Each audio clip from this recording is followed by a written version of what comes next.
numa época em que a dengue está tomando um vulto dramático, na verdade, no Brasil, o cidadão aqui criou e inovou, criando um vaso anti-dengue. Qual é o grande problema do vaso de flores? A água. Então o que esse camarada fez?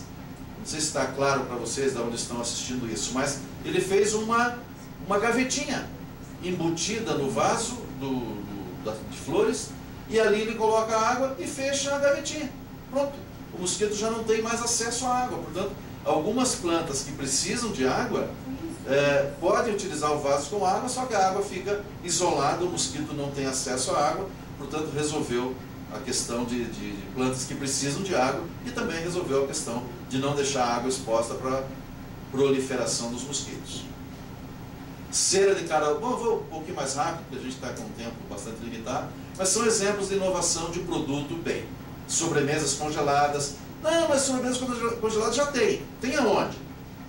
Se não tem na minha cidade e eu faço uma empresa que fabrica sobremesas congeladas, eu estou inovando também com abrangência para o mercado em que atua. Lembra os 3 níveis de abrangência? Para o mercado em que atua. Alguns exemplos de inovação em serviços. Olhem esse aqui. Muita gente, quando eu dou essa aula aqui, dizem que é um exemplo deprimente, eu também acho. Mas não deixa de ser um negócio interessante. Bota para mim um pouquinho lá. Por que é deprimente? Porque principalmente quem vive em grandes cidades, Curitiba é uma grande cidade, sofre um problema terrível. Embora que tenha muita gente, as pessoas não se falam, não se dão, a gente tem poucos amigos. Normalmente você sai da universidade, vai para casa, bota um cadeado desse tamanho no portão alto, grande, se isola e fica vendo televisão. Tem até gente que vê Big Brother. Fazer o quê? Mas as pessoas se isolam.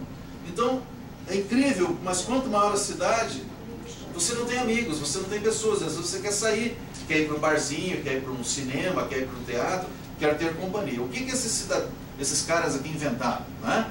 Eles inventaram uma empresa chamada Amigos de Aluguel. Puxa, mas é deprimente, você tem que alugar um amigo. Mas é um negócio, ganha dinheiro. E eles, enquanto negócio, eles criaram a empresa para ganhar dinheiro. Eu não conheço nenhum empresário que criou uma empresa para quando morrer profissional. O cara abre a empresa para ganhar dinheiro. E eles, embora possa parecer uma brincadeira, mas eles têm que ser profissionais altamente qualificados. Têm que ser profissionais muito bem informados, têm que saber qual foi o resultado de ontem, que mal e porcamente o Atlético ganhou do Cascavel, mas enfim, fazer o quê? Tem que saber quem foi o eliminado no Big Brother, tem que saber o que aconteceu no Japão, como é que está a Bolsa de Valores, e o que aconteceu no último desfile de Misses, aqui no Paraná. Ou seja, portanto, eles têm que ser pessoas altamente informadas. E isso é um profissional de qualidade, não é? Tem que ser quase um psicólogo para atender o cliente dele que saiu como um amigo. Então é um negócio, sim, de serviço. Portanto, é uma inovação em serviço. Livros sob demanda. Quantas vezes a gente tem dificuldade em, professores que estão me assistindo agora, né? Tem dificuldade em editar um livro. Muito bem, essa empresa aqui faz livros sob demanda.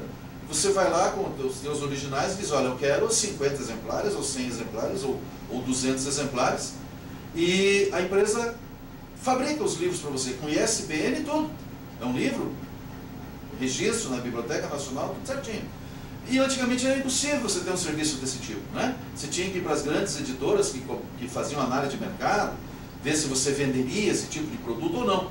Então, essa empresa inovou ao oferecer um serviço de livros sob demanda. Turismo educacional, outro exemplo. Não sei se Ponta Grossa está nos assistindo agora, mas vocês têm aí, por exemplo, do lado de Ponta Grossa, uma beleza natural fantástica, que é a Vila Velha. Então agora você vai à Vila Velha, tem guias de turismo que explicam como é que aquelas rochas se formaram. Portanto, fica um turismo muito mais interessante do que a simples visita, que não tenha uma finalidade educacional também. Um serviço que está se tornando muito interessante em algumas cidades grandes, que é o escritório virtual. Eu acho que o nome, nesse caso, é mal dado, porque o escritório não é virtual, o escritório existe, de fato. Mas imagine que você está no interior e precisa fazer um negócio em Curitiba, ou em São Paulo, ou no Rio de Janeiro, ou em Brasília. Você vai ter uma empresa que presta para você, ou empresta para você um escritório físico, portanto não é virtual, com mesas, fax, scanner, computadores, linha telefônica, secretária bilíngue, office boy. Portanto, até o logotipo da tua empresa eles colocam na porta. Quer dizer, você pode atender os teus clientes dessa outra cidade como se estivesse na tua empresa e você está na tua empresa.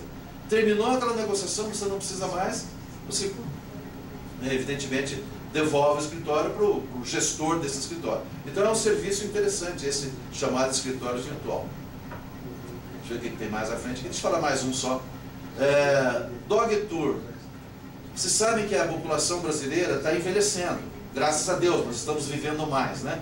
A pirâmide etária, a pirâmide de idade brasileira, já não é mais aquela pirâmide com formato tradicional. Não é?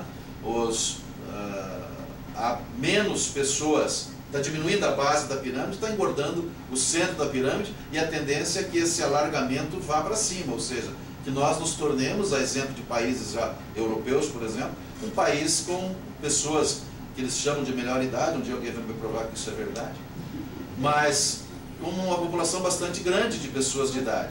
Essas pessoas, se tiverem saúde, se tiverem tempo e tiverem economizado algum dinheiro, são pessoas ativas na sociedade. Então elas querem viajar, por exemplo. Como os filhos já casaram, já saíram de casa, qual é a companhia dessas pessoas? Cachorrinho, né? Ou gatinha, animais de estimação. Aí a pessoa quer viajar, quer se divertir, primeira coisa, impossível ou proibido levar animais para o hotel. O avião não transporta animais junto, o ônibus também não. Ou seja, olha que complicado. Daí a mulher diz, até surgiu esse caso, agora umas 3 semanas atrás, daquela senhora que perderam o cachorrinho dela lá no transporte da Gol. Deve ter visto isso na televisão. As pessoas viajam com os animais de estimação, porque os filhos já foram embora. Estão lá com as suas famílias, e isso é natural da sociedade. Mas você quer viajar, quer levar seu animal de estimação, e as empresas não aceitam. Então o que a Dog Tour fez? Ela cria passeios especiais e específicos para aquelas pessoas que querem viajar, querem fazer turismo, levando o seu animal de estimação. Então a transportadora já sabe que vai ter animal, que vai levar o animal, o hotel vai aceitar os animais, e interessante que tem até programas para o próprio cachorro, não só para o dono do cachorro. Mas enfim, eu passei aqui alguns exemplos de serviços inovadores. Inovação de processo. Inovação de processo é inovação de processo, né? É a introdução de um método de produção ou de distribuição novo ou significativamente melhorado. Então é uma nova forma de fazer o que você vem fazendo na organização. Vou acelerar um pouquinho, gente, por causa do tempo, mas todas as cidades possuem restaurantes de autosserviço, né? Que você vai lá e se serve. E o que tem ali por baixo daqueles recipientes que tem comida? Água quente, água aquecida, que a gente chama de banho-maria, né? Qual foi a ideia dessa empresa? Ela utilizou o calor gerado pelos dissipadores de calor de um refrigerador, por exemplo, aquela parte de trás. O refrigerador, você sabe que é um trocador de calor, né? Ele tira o calor de dentro da geladeira, do refrigerador, e joga para fora. Então esse calor que sai, ele fez ali perto uma serpentina que aquece a água que vai no banho-maria do balcão de alimentação. Vejam, esse sistema é uma inovação em processo, o processo de aquecimento da água. Lembra que eu falei agora há pouco que as inovações de processo, na maioria das vezes, são invisíveis aos olhos do cliente? Esse é um exemplo. O cliente não sabe que a água que está ali embaixo está sendo aquecida pela serpentina que passou atrás do refrigerador. Para ele é transparente ou invisível isso. Mas para a empresa que inovou, é economia de energia elétrica, não é? Portanto é uma inovação importantíssima que traz redução de custos totais. Um dos tipos de inovação em processo que mais aparece hoje em dia é a introdução de novos equipamentos de automação ou automatização das empresas. Você substitui um trabalho manual por uma máquina automática, você substitui máquinas velhas por máquinas novas, que dão mais velocidade, produzem mais. Isso é sempre inovação em processo. A introdução de softwares de monitoramento, novas técnicas de gerenciamento de projetos, aproveitamento de resíduos numa chácara, por exemplo, são exemplos de processos inovadores, não é? São, como eu disse, invisíveis aos olhos do consumidor final, mas trazem economia de custos para a empresa que inovou em processo. E os dois últimos tipos que eu comentei, a inovação de marketing, que é a implementação de um novo método de marketing. Inovação de marketing e inovação de marketing. Com mudanças significativas na concepção do produto, ou na sua embalagem, ou no posicionamento do produto, na promoção, na fixação de preços, etc. Tá? Muito bem. Exemplos bem rápidos aqui de inovação de marketing. Embalagem totalmente nova. Acho que aqui vale um minutinho com vocês. Que é a questão do design. O design tem que ser tratado de duas formas diferentes. Se a mudança de modificação no design de uma embalagem foi meramente cosmética, foi meramente para dar uma nova forma chamativa no produto, isso é inovação de marketing. Já se a mudança no design foi feita para alguma melhoria ergonômica no processo, um shampoo que não tinha um pegador, que deslizava da mão e foi modificado a embalagem para resolver esse problema ergonômico, aí nós temos inovação de produto. Então o design pode ser produto ou pode ser marketing, depende da finalidade, né? Se for para corrigir um problema ergonômico, é inovação em produto. Se for meramente cosmético, de aparência, é inovação de marketing. Voltando lá, degustação de pães. A área de panificação no Brasil é uma das áreas mais conservadoras que eu conheço. Panificadoras ainda tem balcão, gente. Balcão que é uma coisa que foi abolida. Você vai numa mercearia de bairro, não tem mais balcão. Você entra na mercearia, compra as suas coisas, paga na saída. Pães ainda tem balcão. Também tem uma questão sanitária, de uma vigilância que não permite também acesso à alimentação. Mas é extremamente conservador, tanto em produtos. São raros as panificadoras que vendem algo diferente de pão, né?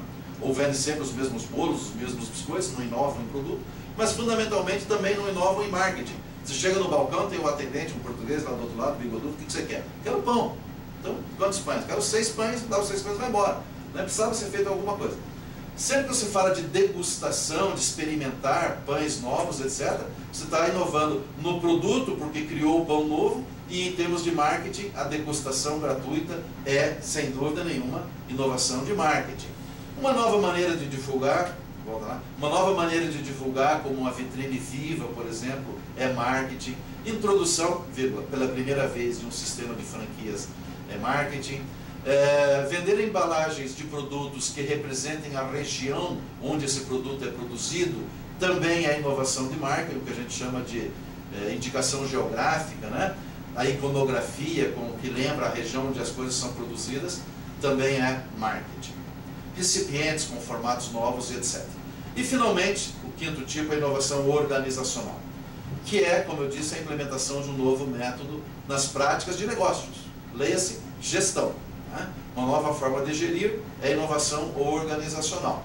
Então ali você tem novas práticas de gestão, como por exemplo, ouvir clientes, fazer com que os clientes participem ativamente no processo de gestão da empresa, um novo sistema de comunicação, seja por mural de avisos, por intranet, por e-mail, são novas práticas de gestão. Olha que interessante, a introdução de ginástica laboral é considerada inovação em gestão, porque a ginástica laboral leva a um menor número de problemas de saúde dos empregados, dos colaboradores, portanto é inovação em gestão, quando você introduz ginástica laboral numa empresa que não a tinha, né?